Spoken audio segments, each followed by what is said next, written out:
बिस्मिल्लाहिर्रहमानिर्रहीम। स्टूडेंट मैं Punjab again and again बता रही हूँ कि हमारे पास जो पंजाब टेक बुक बोर्ड है वो मैं आपसे स्टार्ट करवाने लगी हूँ। ऑलरेडी हम बीएससी के जो हमारे पास डॉक्टर शाहिद कमाल की बुक है वो हम डिस्कस कर चुके हैं। मिराजुद्दीन मिर्ज़ा की फेडरल बोर्ड की एफएससी की बुक जो है वो आईसीएस वालों की वो डिस्कस कर चुके हैं और ये तमाम वीडियोस उनके तमाम चैप्टर्स आपके पास प्ले लिस्ट में मौजूद हैं। अब मैं आपके साथ डिस्कस कर रही हूँ पंजाब बोर्ड। इसकी वीडियोस जो हैं स्टूडेंट वो आपके पास ऑलरेडी जो हैं वो board videos given previous lectures में पढ़ा चुके हैं। ये सिर्फ और सिर्फ मैं आपको शो करवा रही हूँ कि अगर आपके पास इस रिलेटेड लेक्चर्स आ जाते हैं या आपके कोर्स में कितना स्पेसिफिक जो है आपको इन्फॉर्मेशन दी गई है मैं उसी के मुताबिक पढ़ रही हूँ। अगर आपने कहते हो कि आपको हर टॉपिक ब्रीफली एक्सप्लेन किया जाए तो जो बीएससी की प्ले लिस्ट है उसमें मैंने आपको ईच एंड एवरी जो उसमें यूनिट है उसमें ब्रीफली एक्सप्लेन किया हुआ है। वहाँ तमाम टॉपिक्स ऑलरेडी मौजूद है सैम्पलिंग से रिलेटेड। अब हमारे पास क्या है स्टूडेंट, आज हमारे पास जो टॉपिक है वो है स्ट्रेटिफाइड सैम्पलिंग है। स्ट्रेटिफाइड सैम्पलिंग होता क्या है स्टूडेंट? इसमें क्या होता है कि population are not homogeneous and population is divided non overlapping homogeneous sub groups called strata and sample. अब इसमें क्या है स्टूडेंट, सिंपल देखिए जो हमारे पास सैम्पलिंग पर्पज़ होते हैं कि जब आपके पास पॉपुलेशन बहुत ज़्यादा लार्ज होती है तो you select some units of sample and these units is called the strata. ये आपके पास क्या है, कहलाते हैं स्ट्रेटा। अब ये हमारे पास क्या है, नॉट होमोजीनियस। ये होमोजीनियस नहीं होते। होमोजीनियस क्या है कि सेम साइजेस के, इसमें कुछ बड़ा हो सकता है कुछ छोटा हो सकता है। हमारे पास नॉट होमोजीनियस होते हैं और नॉन ओवरलैपिंग ग्रुप्स होते हैं कि ये ओवरलैप नहीं करते। वैसे भी जब सैम्पलिंग का मेथड पढ़ते हो तो वहाँ आपके पास जितने भी यूनिट आप सेलेक्ट कर रहे होते हो वो बेसिकली नॉन ओवरलैप ही होते हैं। अगर ओवरलैप करेंगे इट्स मीन कि हम एक ही जगह को दो बारी डिस्कस कर रहे हैं because we have the some common points, तो हम नॉन ओवरलैप्स ग्रुप्स जो हैं वो लेते हैं। तो ये हमारे पास स्ट्रेटा कहलाते हैं। अब स्ट्रेटा हम क्यों लेते हैं? स्ट्रेटा हम इस वजह से लेते हैं कि हमारे पास जो इंफॉर्मेशन है कम एरिया से ज़्यादा इंफॉर्मेशन की हासिल की जा सके और वो आपको करेक्ट आंसर भी प्रोवाइड करे। रिलायबल आंसर, जो रिलायबिलिटी होती है आंसर में, एक्यूरेसी होती है, वो आपको प्रोवाइड करे। अब स्टूडेंट यहाँ से हम स्ट्रेटा में से यूनिट जो है वो सेलेक्ट करते हैं एज अ सैम्पल। उस यूनिट्स को हम कहते हैं स्ट्रेटम। ये आपके पास जो यूनिट्स है वो कहलाता है स्ट्रेटम। कि जब आपके पास आप सम एरियाज स्पेसिफाइड करते हो कि ये यूनिट्स हैं, इन पे हमने काम करना है, यहाँ से हमने सैम्पल कलेक्ट करना है, तो जो सैम्पल अब सिंगल यूनिट सैम्पल जो आप सेलेक्ट करोगे उसको हम कहते हैं स्ट्रेटम। अभी हमारे पास क्या होता है, this is called the stratified random sample. इस प्रोसेस में हमारे पास क्या होता है कि हेट्रोजीनियस पॉपुलेशन इनटू होमोजीनियस सब group is called the stratification. अच्छा, ये बड़ा इंपॉर्टेंट आ जाता है कि क्या मतलब है कि the process of dividing a heterogeneous population. Heterogeneous populations क्या है कि हमारे पास जो एरियाज़ थे वो बराबर नहीं थे, वो होमोजीनियस नहीं थे, बल्कि वो कौन सी पॉपुलेशन थी, हेट्रोजीनियस पॉपुलेशन थी। बट होमोजीनियस सब ग्रुप्स, लेकिन उनमें से अगर हमारा पर्पस जो है स्टडी के हवाले से कि हम जो है स्टडी के हवाले से एग्जामिनेशन सिस्टम चेक कर रहे हैं, तो यहाँ भी हमारे पास एग्जामिनेशन सिस्टम होगा, यहाँ भी हमारे पास एग्जामिनेशन सिस्टम है, यहाँ भी एग्जामिनेशन सिस्टम।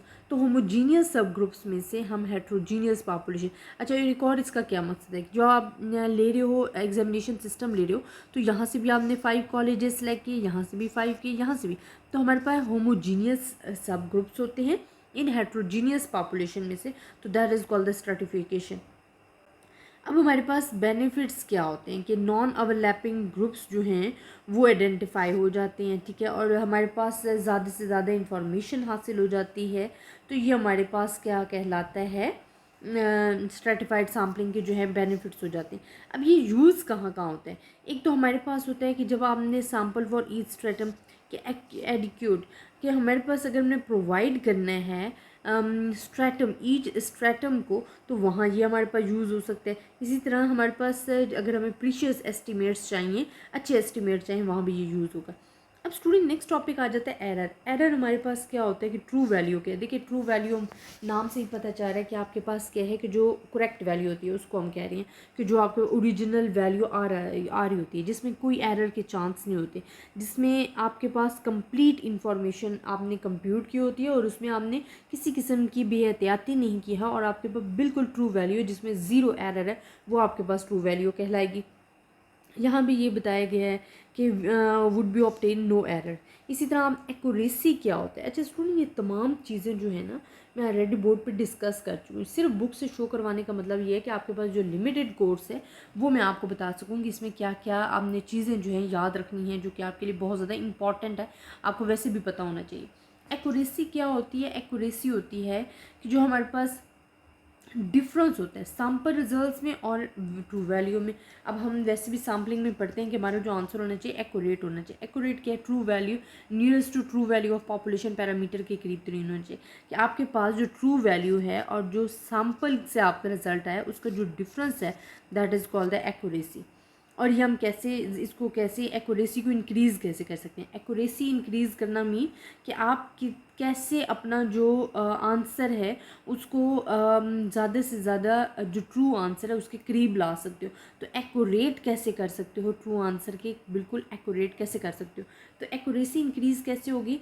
आपने एलिमिनेशन ऑफ टेक्निकल्स एरर, उसमें अगर टेक्निकल एरर्स आ रहे हैं उसको आपने ख़त्म करना है, और इंक्रीजिंग द सैम्पल साइज। अच्छा वैसे भी स्टूडेंट एरर्स जो है ना, जैसे जैसे आप सैम्पल साइज़ बढ़ाते जाते हो तो आपके पास क्या होता है? एरर्स कम होते जाते हैं। जिस तरह फॉर एग्जांपल अगर मैंने एक क्वेश्चन दिया है 5 स्टूडेंट्स को, उसमें से 3 का जो आंसर है वो सेम आ रहा है और 2 का आंसर सेम आ रहा है।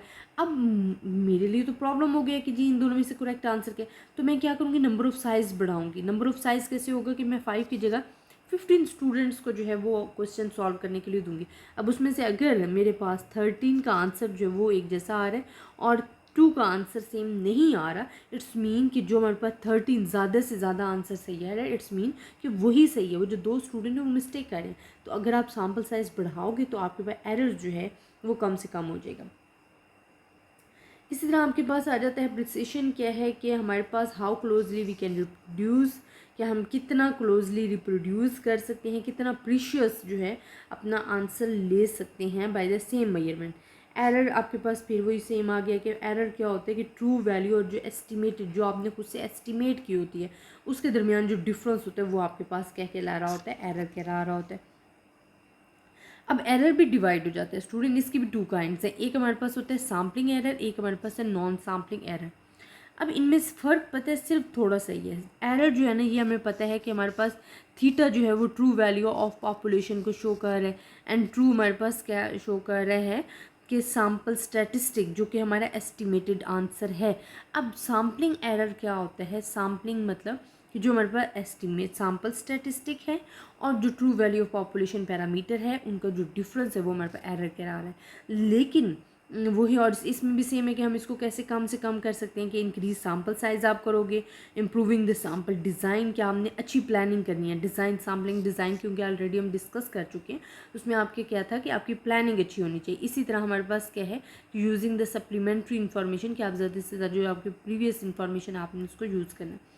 नॉन सैम्पलिंग एरर्स क्या है? नॉन सैम्पलिंग एरर क्या होता है कि हमारे पास जो डिफरेंस होता है वो हमारे पास क्या नहीं, नॉन सैम्पलिंग एरर जो है उसमें हमारे पास क्या है कि हमारे पास जो सैम्पलिंग के तौर पे यूज़ नहीं हो रहा होता, बल्कि हमारी पर्सनल जजमेंट शो हो रही होती है। पर्सनल जजमेंट की वजह से जब आप कोई गलती कर रहे हो, आप जजमेंट सही नहीं कर रहे हो और उसकी वजह से अगर कोई मिस्टेक्स आ रही हैं तो वो नॉन सैम्पलिंग एरर्स जो है वो कहला रहा होता है, और इसे नॉन रैंडम एरर्स भी कहते हैं। इसी तरह नेक्स्ट बाइज क्या है? अच्छा बाइज और एरर में फ़र्क क्या है? एरर जो है ना सैम्पल साइज़ इंक्रीज़ करने से एरर डिक्रीज़ हो जाता है, लेकिन जो बाइज है ना वो सैम्पल साइज़ इंक्रीज़ करने से एरर भी इंक्रीज़ हो जाता है। इसका मैं आपको एक मेथड बताती हूँ, एक एग्जांपल देती हूँ। जैसे कि हम किसी भी शॉप पे जाते हैं और हम कपड़ा ख़रीदते हैं। अब उसने देना था हमें 3 मीटर, उसने 3 मीटर में से 2 इंच कम दे दिया, ठीक है। अब ये उससे मिस्टेक हो गई। वो मिस्टेक क्या हुई कि नेक्स्ट में ऐड हो गई, ठीक है। अब उसने फिर 2 इंच कम कर दिए, 4 हो गई, इसी तरह बढ़ता जाएगा। तो जो बायस का क्या होता है कि बायस लास्ट में बहुत ज़्यादा सूरत में जो है वो रिमेनिंग हो जाता है, उसको हम ख़त्म नहीं कर सकते, बल्कि जितना सैम्पल साइज़ बढ़ाते जाएंगे एरर जो बायस है वो भी बढ़ता जाएगा। बट बायस हमारे पास है क्या बेसिकली, कि हमारे पास एक्सपेक्टेड वैल्यू ऑफ स्टैटिस्टिक, जो कि हमारे पास एक्सपेक्ट, जो कि हम एक्सपेक्ट कर रहे होते हैं ये आंसर आएगा, और true value of population parameter के दरमियान जो डिफरेंस होता है वो हमारे पास क्या कहलाता है? बायस कहलाता है। अब हमारे पास अगर तो एक्सपेक्टेड वैल्यूज़ जो है वो ग्रेटर आ रही है आपकी true value of population parameter, तो ये हमारे पास पॉजिटिव बायस होता है। इस तरह अगर वो लेस आ रही है तो ये नेगेटिव बायस है, और अगर इक्वल है तो इट्स मीन नो एरर, आपके पास कोई एरर नहीं है, इट्स मीन जो आपने इंफॉर्मेशन कलेक्ट की है वो आपके पास ट्रू है। तो आई होप स्टूडेंट आपको इस लेक्चर्स की समझ आई होगी। ये मैं जो टैब से पढ़ा रही हूँ उसका मकसद ये है कि आपको कोर्स हो जाए, आपके लिए कोई टेंशन ना हो। और वैसे ऑलरेडी ये तमाम टॉपिक्स जो है मैंने बोर्ड पे डिस्कस किए हुए हैं, आप प्रीवियस वीडियोस भी देखें और ज़्यादा से ज़्यादा स्टूडेंट्स के साथ शेयर कीजिएगा। अपनी दुआओं में याद रखिएगा। अल्लाह हाफ़िज़।